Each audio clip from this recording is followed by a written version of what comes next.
Universal uncle में आज फिर से आपका स्वागत है। अशोक गहलोत को पटखनी देने का काम लगभग पूरा सचिन पायलट का हो चुका है और अब यहाँ के जो राजस्थान प्रभारी हैं सुखविंदर सिंह रंधावा वे भी मुख्यमंत्री से दूरी बनाएंगे।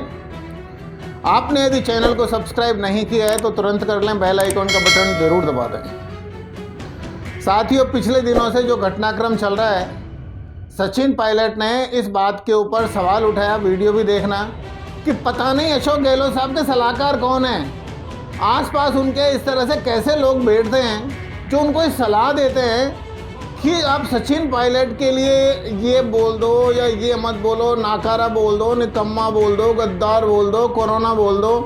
क्योंकि कोई भी व्यक्ति जब भी निजी पलों के अंदर आपस में बैठते हैं वहाँ ये चीज़ जरूर चलती होगी कि आगे की रणनीति क्या बनानी है, उसके आगे के क्या इफ़ेक्ट होने वाले हैं। राजस्थान के अंदर अशोक गहलोत साहब के लिए शतायु होने की परंपरा भी सारी की सारी चलनी चालू हो गई।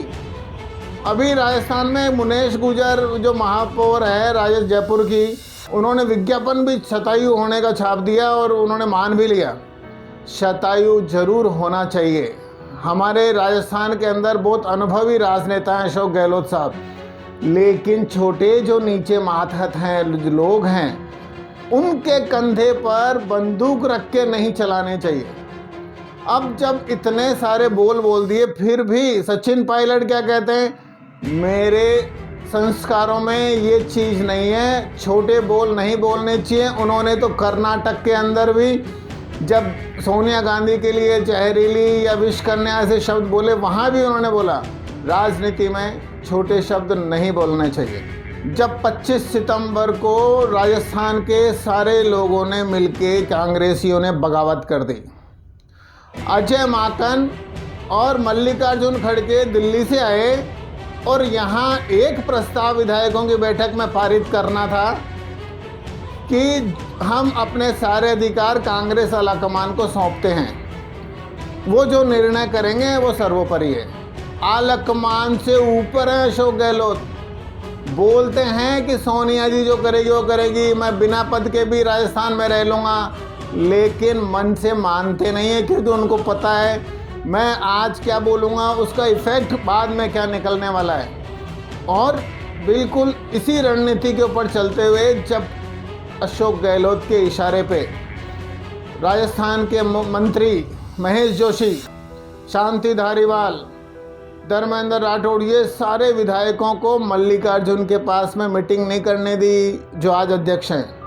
अजय माकन साहब तो वेट करते रहे उनका वो दूसरी मीटिंग में, जबकि इनको सबको ले गए सीपी जोशी के पास में जो राजस्थान के विधानसभा के अध्यक्ष और इस्तीफा दिलवा दिया।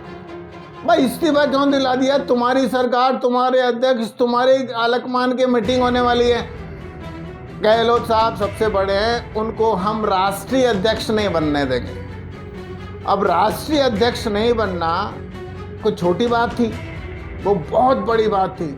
आज राजस्थान के अकेले के मुख्यमंत्री हैं अशोक गहलोत, लेकिन अगर राष्ट्रीय अध्यक्ष बन जाते तो राजस्थान के अलावा पूरे देश के अंदर तय करते कि कांग्रेस के पक्ष से कौन आदमी किस राज्य का मुख्यमंत्री बनेगा।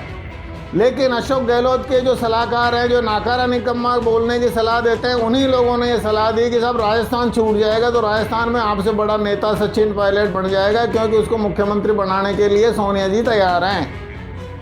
हाथ के हाथ उनके दिमाग में रिएक्शन हुआ और रिएक्शन के बाद में क्या हुआ कि नहीं नहीं मुझे तो मुख्यमंत्री रहने दो,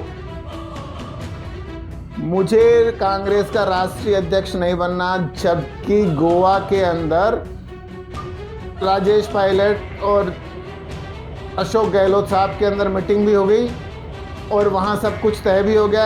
अशोक गहलोत के बयान भी आ गए कि मैं पार्टी के अंदर सामान्य कार्यकर्ता बन के भी कांग्रेस की सेवा करता रहूँगा, लेकिन ये जो सलाहकार है ना नीचे, इन सलाहकारों ने राष्ट्रीय अध्यक्ष भी नहीं बनने दिया और कांग्रेस के अंदर बगावत का भी तमगा लगा दिया अशोक गहलोत के पास, जो कि बचपन से अशोक गहलोत बिल्कुल फेथफुल थे, विश्वास पात्र थे गांधी परिवार के। उसी के सामने, उसी परिवार के सामने सीना ठोक के कह दिया कि मुझे आपकी बात नहीं माननी और कांग्रेस विधायकों के इस्तीफे दिला दिए। लेकिन इस बगावत को नज़रअंदाज करना मल्लिकार्जुन खड़गे साहब को बहुत भारी पड़ रहा है। क्योंकि इसी बगावत पे कार्रवाई नहीं हुई तो अजय माकन ने राजस्थान प्रभारी पद से इस्तीफा दे दिया कि जब कांग्रेस के अंदर सही की बात ही नहीं सुनी जाएगी। और इस सारे के सारे मैटर को अजय माकन ने बगावत करार देते हुए कांग्रेस की अनुशासन समिति, जिसके अध्यक्ष AK एंटोनी साहब हैं, उनके सामने रख दिया। वहाँ कार्रवाई चल भी रही थी, जबकि शांति धारीवाल और बाकी लोगों ने अखबार मीडिया में छपवा दिया कि साहब वो प्रकरण ही खत्म हो गया। आज भी बाकी है। राजस्थान के अंदर ऊपर से सब कुछ अच्छा दिख रहा है। अखबारों में बड़े बड़े महंगाई राहत कैंप के पोस्टर भी छप रहे हैं, विज्ञापन छप रहे हैं, जगह जगह होर्डिंग्स लग रहे हैं पूरे राजस्थान में। लेकिन अंदर बहुत बड़ा ज्वालामुखी चल रहा है। वो ज्वालामुखी अनुशासन समिति का भी चल रहा है। कर्नाटक में चुनाव शांति है, लेकिन जैसे कर्नाटक के चुनाव समाप्त होंगे तब आप देखना क्या खेल होने वाले हैं। सचिन पायलट साहब के साथ में अब कश्मीर के मुख्यमंत्री फारूक अब्दुल्ला साहब भी लग गए और इधर से रमा पायलट जी भी लग गई। रमा पायलट के बारे में तो आपको ध्यान में होगा, जब राजेश पायलट साहब का एक्सीडेंट में निधन हुआ था तो सोनिया गांधी दिल्ली के अंदर रमा पायलट के घर खुद पहुंची थी, किसी PA को नहीं भेजा, क्योंकि रमा पायलट की सोनिया गांधी जी की दोस्ती बहुत अच्छी है। और वहाँ से सोनिया गांधी रमा पायलट को लेके जयपुर आई साथ में, यहाँ उनको सांत्वना देने, क्योंकि राजेश पायलट साहब का उस समय निधन हो चुका था। अब ऐसे में गहलोत साहब को बहुत मुश्किल आने वाली है। एक दो बयान और आपको देखने को मिलेंगे। वो गोविंद डोटासरा जब मीटिंग के अंदर चुनाव में कहते हैं कि हम कांग्रेस का अहित करने वालों के साथ नहीं रहेंगे। डोटासरा जी, कांग्रेस का अहित कौन तो कर रहा है, किसने किया? किसने राजस्थान के अंदर जो कांग्रेस के टिकट प्राप्त लोग हैं, कांग्रेस के विधायकों के, उसके सामने निर्दलीय किस किस को लड़ाया? अब तो ऐसी भी नौबत आने वाली है कि डोटासरा जी अपना इस्तीफा देंगे, सचिन पायलट फिर से अध्यक्ष बनेंगे और चुनाव की कमान भी उनके पास में आने वाली है। तब क्या करने वाले हैं? दूसरी तरफ जो रंधावा जी लगातार मुख्यमंत्री के हर कार्यक्रम के अंदर नज़र आने लगे हैं, इसीलिए उन पे पक्षपात का आरोप भी लगा है। अभी 5 दिन पहले ही रंधावा जी ने मीडिया के सामने स्वीकार किया था कि यदि अशोक गहलोत ने जो सितंबर के अंदर काम किया, विधायकों के इस्तीफे दिलाए, वो बगावत है तो मानेसर की घटना कोरोना में वो क्या थी? अब वो तो उन्होंने वही सुना था ना जो अशोक गहलोत ने बोला था। सचिन पायलट के लिए आपके पास में कोई ऐसा सबूत हो कि वो कांग्रेस से अगर अपने 24 विधायकों का इस्तीफा दिलवा देते जैसे अशोक गहलोत साहब ने दिलवाया, तब तो माना जाता ये कि बगावत कर दी, लेकिन इस्तीफा नहीं दिलवाया। वो बैठ के ये बात कर रहे थे कि हमारे को वो अधिकार तो चाहिए सरकार के अंदर कि जिससे हम अपने मातहत कार्यकर्ताओं के काम करवा सकें, हम जनता के वो काम करवा सकें जिसके अंदर हम चुन के आए, जो बोल के हम चुन के आए, जब हम मीटिंग के अंदर जो काम करके आए। लेकिन यदि वो काम भी नहीं करेंगे तो अगली बार जनता जूते मारेगी, स्पष्ट रूप से ऐसा उन्होंने कहा। अब रंधावा जी लगभग बैकफुट पे नज़र आ रहे हैं। अब कुछ एक मीटिंगों के अंदर रंधावा जी साथ में नहीं जा रहे, नहीं तो हमें तो ये लगने लगा था, जो जर्नलिस्ट लॉबी है, कि रंधावा जी अब शायद पंजाब छोड़ के राजस्थान में कोई नई जिम्मेदारी लेने वाले होंगे। अदरवाइज़ प्रभारी का काम है हर विधायक के ऊपर, हर लोगों में बातचीत करना, उनसे में अंदर समझौता करवाने की कोशिश करना, किसी के अधिकार छीन लिए गए तो अधिकार दिलवाना, आला कमान को उसके बारे में बताना, ये प्रभारी के काम होते हैं। लेकिन यहाँ प्रभारी जी सभाओं को संबोधित करने पहुँचने लग गए।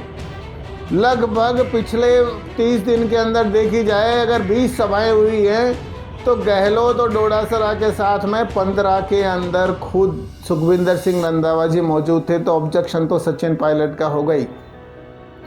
लेकिन सचिन पायलट का ये भी कहना है कि सेना के अंदर एक अलग अनुशासन होता है। सेना का अंदर अनुशासन के साथ में क्या होता है, जो कड़क आदमी बोलता है यस नो, मतलब वहाँ बोलने के सारे अधिकार होते हैं, जो आपके मन में हो सीधे बोलो। लेकिन राजनीति में इसका उलट है, आपके मन में जो बात है वो चेहरे पे नहीं आ जाए, वो लबों पे नहीं आ जाए। अगर आपके होठों के ऊपर वो बात आ गई तो इसका मतलब आप अच्छे राजनीतिज्ञ नहीं हैं। और सचिन पायलट में ये खूबी बहुत भरी हुई है। उनके मन में जो है, भले ही अंदर कितना भी दावा ना, कितना भी उकसाते हैं, ये जो आप क्या सोच रहे हो, अशोक गहलोत साहब ने जो मीडिया के सामने गद्दार बोल दिया या कोरोना बोल दिया या नाकारा निकम्मा बोल दिया, तो गुस्सा नहीं आता है क्या सचिन पायलट को? आता है, लेकिन यह नेता लंबी सोच रखता है। आज अगर राजस्थान के सीएम की बात है तो कल पूरे देश के अंदर कांग्रेस के नेतृत्व की बात भी आएगी। कांग्रेस के अंदर कभी सीताराम केसरी ने नेतृत्व किया था अध्यक्ष बन के राष्ट्रीय, तो कभी नरसिम्हा राव ने प्रधानमंत्री का पद संभाला, मनमोहन सिंह ने संभाला, आज मल्लिकार्जुन खड़गे अध्यक्ष हैं, सब गांधी परिवार के नहीं हैं। ऐसे में अगर आज सचिन पायलट ये छोटी सी सोच रखे, अशोक गहलोत को उसकी भाषा में जवाब देना स्टार्ट कर दें, तो कांग्रेस की स्थिति और राजस्थान में खराब हो जाएगी। और अपनी ही पार्टी की स्थिति कौन खराब कराना चाहता है? सचिन पायलट तो नहीं।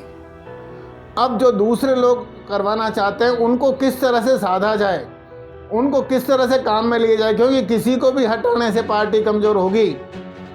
ऐसे में वो लोग भी हमारे साथ में हैं, हम तो हैं ही, हमारी ताकत हमारे साथ में है, लेकिन फिर भी कांग्रेस को फिर से सत्ता में कैसे लाया जाए, सचिन पायलट की यही थ्योरी है।